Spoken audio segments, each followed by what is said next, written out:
Indus Valley Civilization. The year 1920 was an epic year for archaeologists, historians, and scholars because the Indus Valley Civilization was unearthed at Mohenjo-daro and Harappa, present-day Pakistan, which was in existence about 5,000 or more years ago. Archaeologists' version of the Indus Valley Civilization. Archaeologists and historians were eager to know the origin of the just found civilization, and it took them back to the Neolithic era, which was in existence around 9000 to 6000 BC. It started out as a farming culture in South Asia, in the hills of Balochistan, west of the Indus Valley. Balochistan is a route between West Asia and South Asia. The earliest evidence of civilization in South Asia was discovered at Mehergarh, on the foothills of Brahui Hills, dating back to 7000 BC. These early farmers were considered semi-nomadic, growing wheat and rearing domesticated animals, including cattle. It has been surmised that the inhabitants of Mehergarh migrated to the fertile Indus River Valley, which is east of Mehergarh because of its richness and fertility. The Indus Valley civilization grew from this base, expanding into northern parts of modern Pakistan and India. By 4000 BC, the communities further spread into East Pakistan and western parts of India. These farming communities developed into urban communities and accelerated the urban culture in the Indus Valley region. Meanwhile, it was found that the Saraswati River was in existence in between the migration route from Mehergarh to the Indus River Valley. The Indus Valley civilization is said to have extended from Balochistan to Gujarat. Coastal settlements extended from the Iranian border to Lothal, an ancient port city in Gujarat. It is presumed that the culture that germinated in Mehergarh moved to the Indus Valley over 4,000 years ago and blossomed into an advanced urban culture. The script of the Indus Valley dates to somewhere in 2800 BC and places the origin of writing in South Asia to coincide with that of ancient Egypt and Mesopotamia. Archaeologists agree that a highly sophisticated and technologically advanced urban culture was evident at Indus Valley civilization. They saw quality urban planning, efficient local authorities, and high priority given to personal cleanliness and hygiene. The streets were laid out in perfect grid patterns. The ancient Indus Valley sewage and drainage systems were considered far more efficient, superior, and advanced than any contemporary urban system.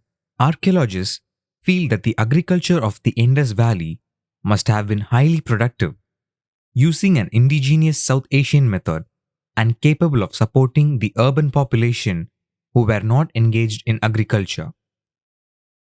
Their advanced architecture is demonstrated in their impressive dockyards, granaries, warehouses, brick platforms, and protective walls. Their engineering skills were remarkable. For instance, building docks after a careful study of tides, waves, and water currents. In sharp contrast to this civilization's contemporaries, Mesopotamia and ancient Egypt, no large, monumental structures were built in the Indus Valley region. Unlike other ancient civilizations, the archaeological record of the Indus civilization provides practically no evidence of palaces or temples, or of armies, kings, slaves, or forced labor, social conflict, prisons, and other negative attributes that are traditionally associated with early civilizations. It is believed that the people of the Indus Valley civilization were the first to develop a system of uniform weights and measures, achieving great accuracy in measurement. It is also said that Indian mathematics, which has made outstanding contributions to the global development of mathematics, spans from the Indus Valley civilization. It is said that the weights and measures of Kautilya's Artha Shastra are the same as those used in Lothal, an ancient port city of Gujarat. They also developed techniques in metallurgy and produced copper, bronze, lead, and tin. Various sculptures, seals, pottery, jewelry, and anatomically detailed figures in terracotta and bronze have been found. It is believed that these items were mass produced using molds. A network of trade links was developed to far off places. Mesopotamia, the region which falls under modern Iraq, some parts of Syria and Turkey, is known as the cradle of civilization. The first literate societies developed here. Evidence, both literary and archaeological, exists for trade between Mesopotamia and Indus Valley civilization. Through Dilmun or Telmun, sites on Bahrain Island in the Persian Gulf, one of the greatest ports of trade in the ancient world. Indus Valley civilization also seems to have used sea routes to Mesopotamia, ancient Egypt, and other destinations. Archaeologists have discovered a massive dredged canal and docking facility at the coastal city of Lothal, Gujarat. The people of Indus Valley civilization had knowledge of medicine and dentistry and practiced yoga. Yoga is an ancient method of physical exercise and a part of the overall health and hygiene protocol advocated by the culture. Musical instruments have also been found. This shows Indus Valley civilization's mastery of arts and crafts. An image in a yogic pose was presumed to be Pasupati, the earliest depiction of God found. Though there is no evidence of temples or places of worship, most scholars believe that the Indus Valley was the home of a civilized and literate population.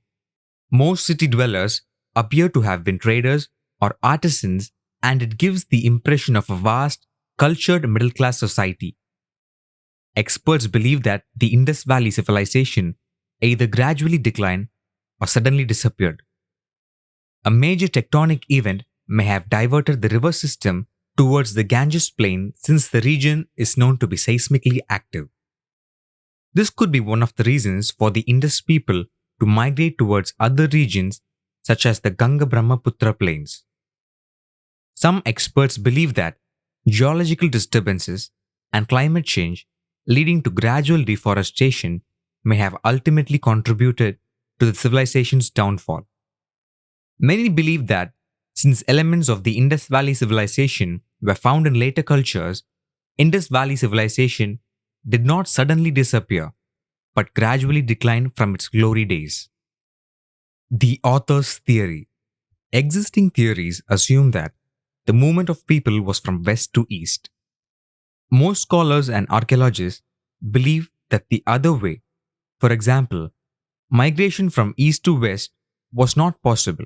First, they expostulated that the Indus Valley civilization suddenly disappeared. Then they changed their opinion and claimed that it gradually declined, as they later found traces of Indus Valley civilization culture among the later cultures, which meant a continuation of the civilization. The discoveries of these traces led them to conclude that Indus Valley civilization's denizens migrated into the interior Ganga-Brahmaputra plains when their habitat was disturbed. There are abundant reasons to believe that the Indus Valley civilization was not confined only to the Indus River area, as generally believed, but spread over the length and breadth of ancient India. Archaeologists, historians, and scholars have totally neglected the rest of ancient India when they talk about Indus Valley civilization, and subscribe to the one-sided opinion that human migration was only from west to east. On this basis, they believed that the Indus Valley civilization settlers moved towards the Ganges plains after being struck by natural disaster. This migration was further confirmed with findings of cultural traces at a later stage. In fact, Indus Valley civilization settlers would have retreated into the mainland when they were struck by natural calamities. Settlers of Indus Valley civilization were fed, maintained, and supported by the rest of ancient India to stay there at the Indus Valley civilization site, to continue their meaningful business and intellectual relationships with the rest of the world, such as Mesopotamia, ancient Egypt, Greeks, Romans, etc.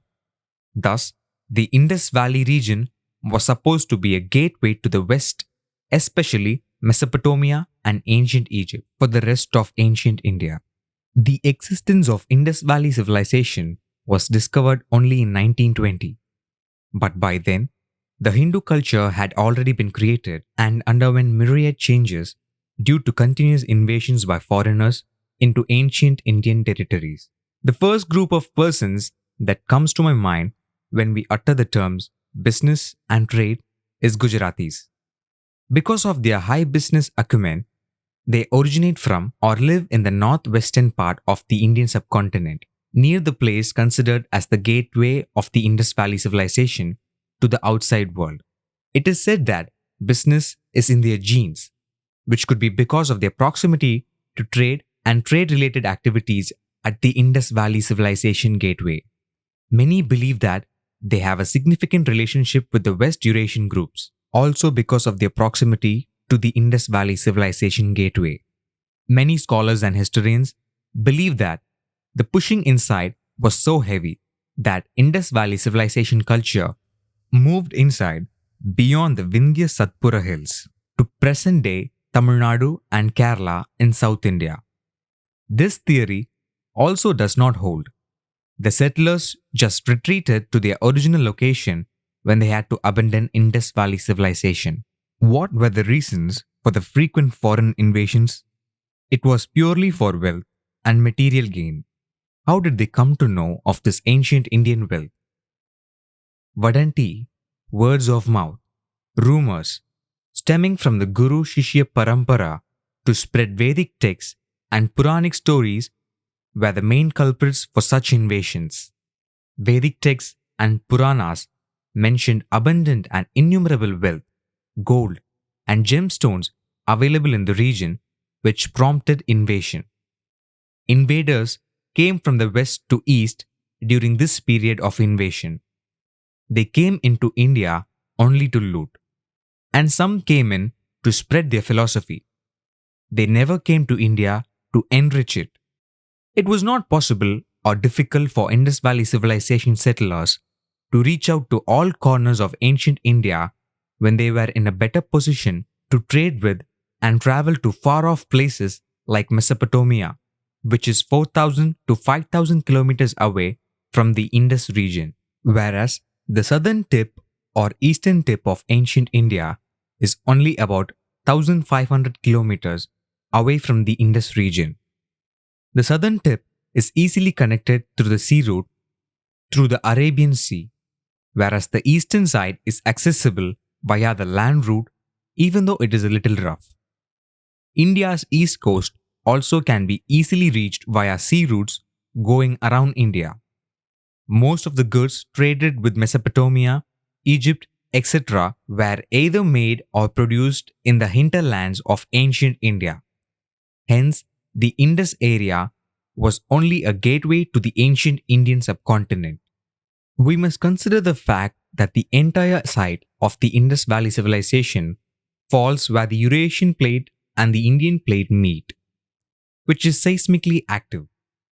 Seismic activity may have triggered a flood that submerged Mohenjo-daro, the city of Dwaraka, said to be the capital city of Krishna, was submerged in 1500 BC by tsunami, like the tsunami of Indonesia on December 26, 2004. It is said that the ocean rose and submerged the whole of Dwaraka.